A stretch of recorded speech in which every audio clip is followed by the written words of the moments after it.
very common with people, especially when they're on high doses of babies and for spasms, is initially starting it, at least for my daughter, it caused insomnia.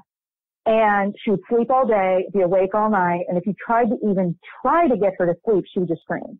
Ooh. And now that only lasted while we were titrating up. And then about 2 weeks after we were at target dose, that all kind of leveled out. But it terrified me because no one warned me that that is a pretty common thing, especially when you're changing the dose and moving up and you're on a big dose for their body weight and all that kind of stuff. And then, because it's like, it feels sometimes the doctors are more concerned about the measurable, purely medical things that they can do something about rather than the behavioral things.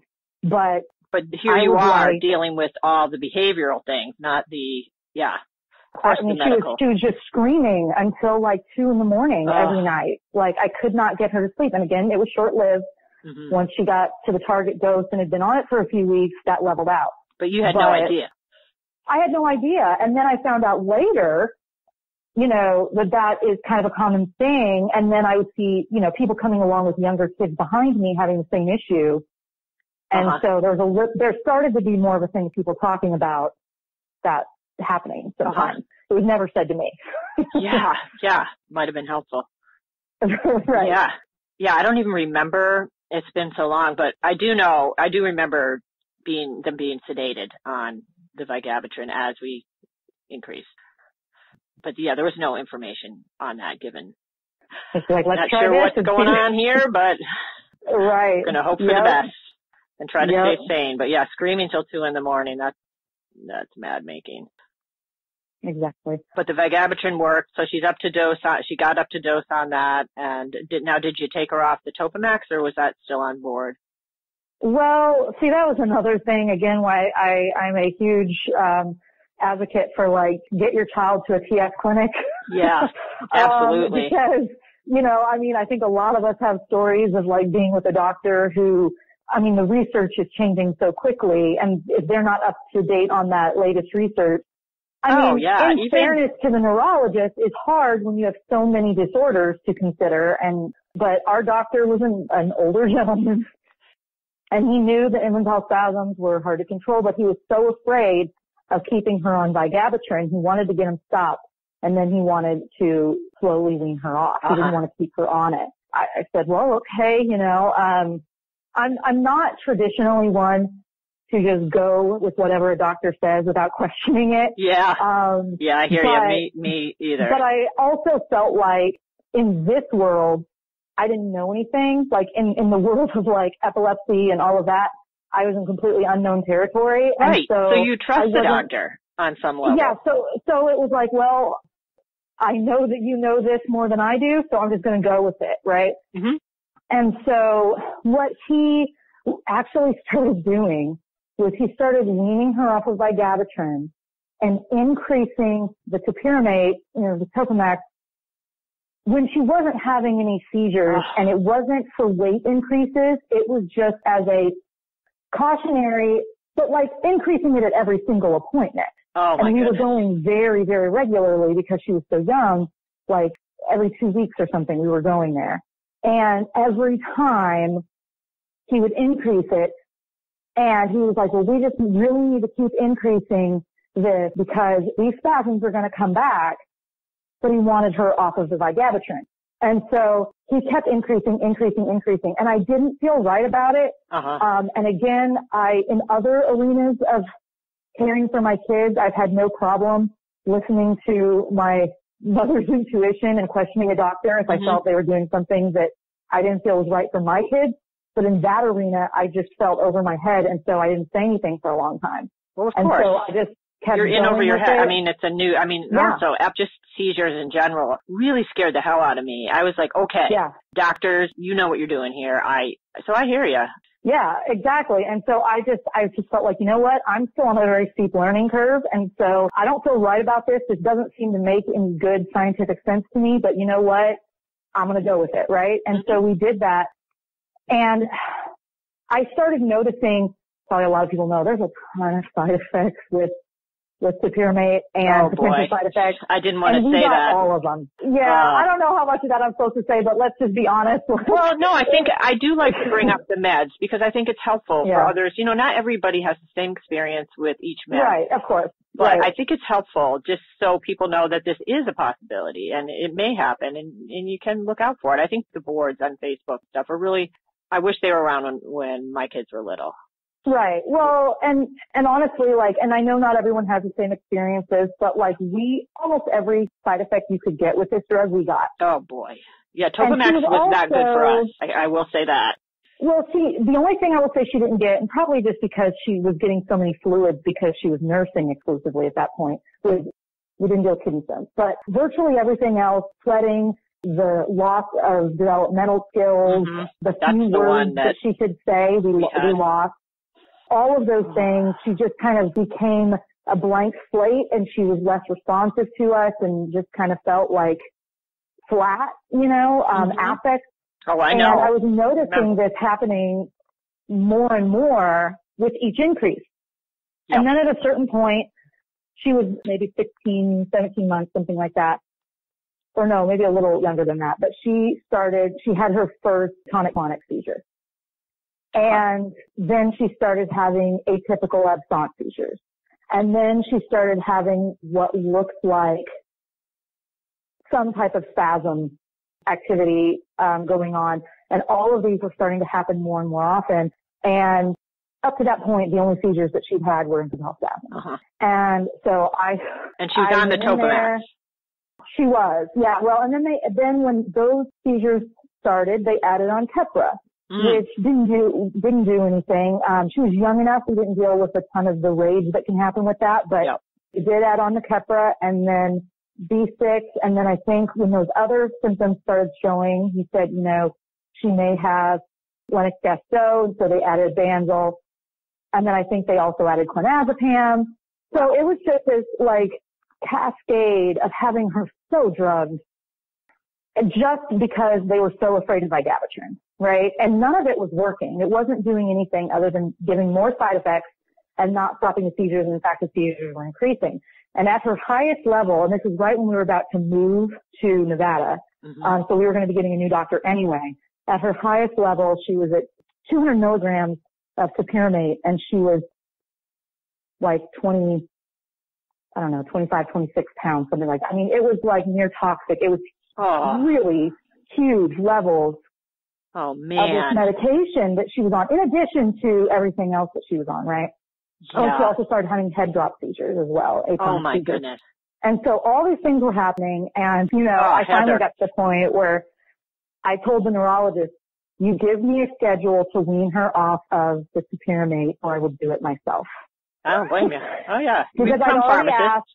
And he wasn't listening, and I was like, I don't like this. This isn't working. If it was working, okay, it's not working. And so he did. He started helping us wean down off of it.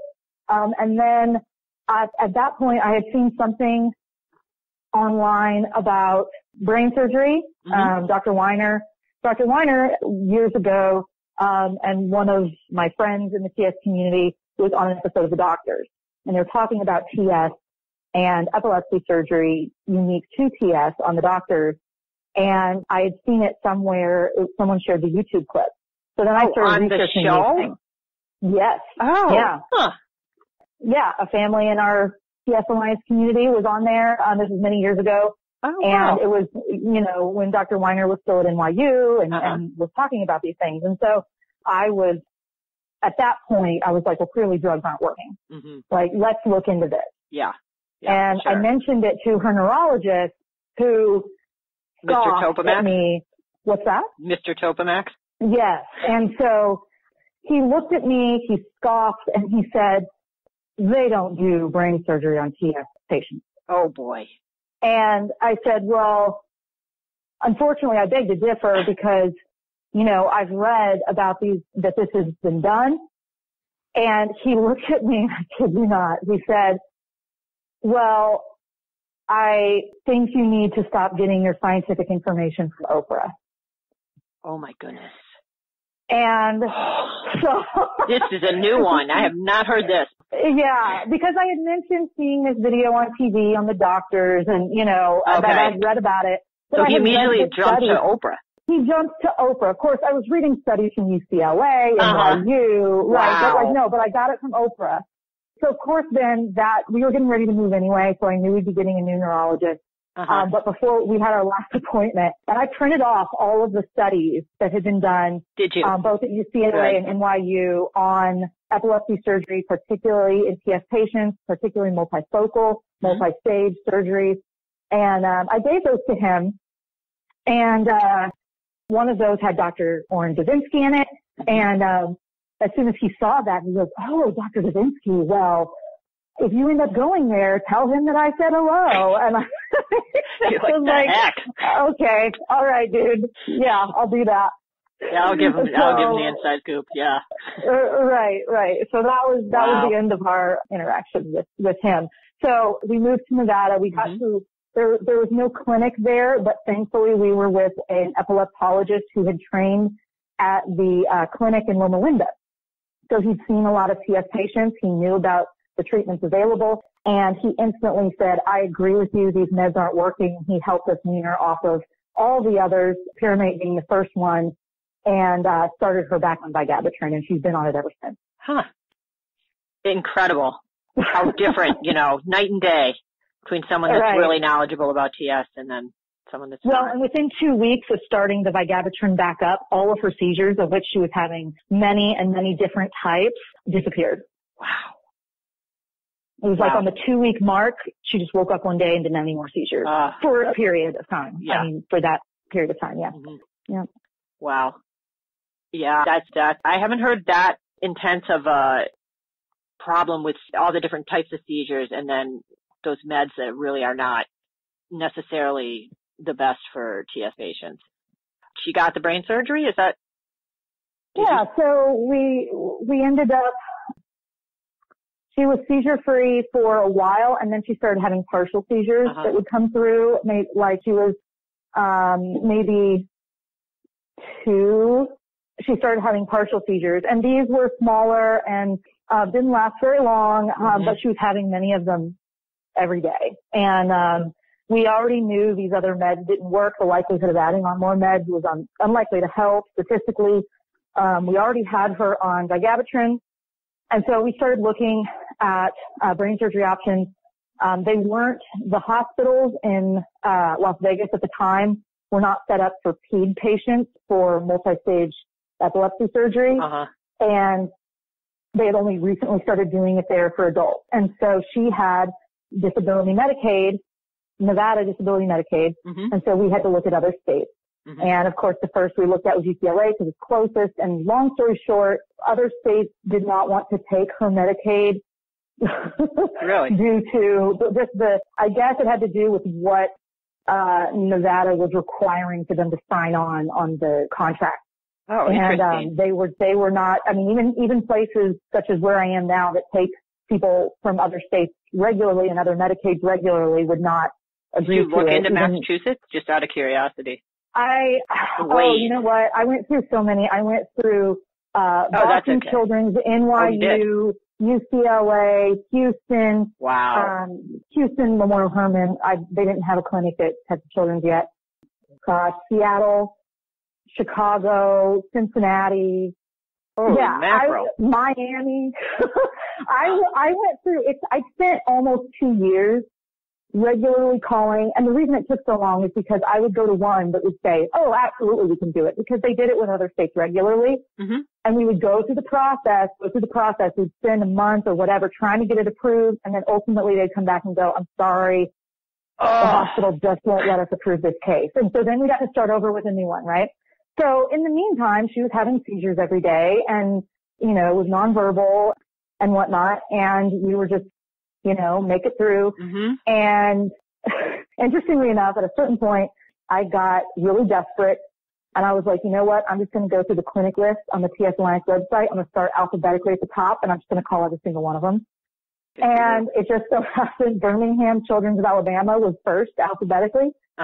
And I called them and they actually did end up accepting her.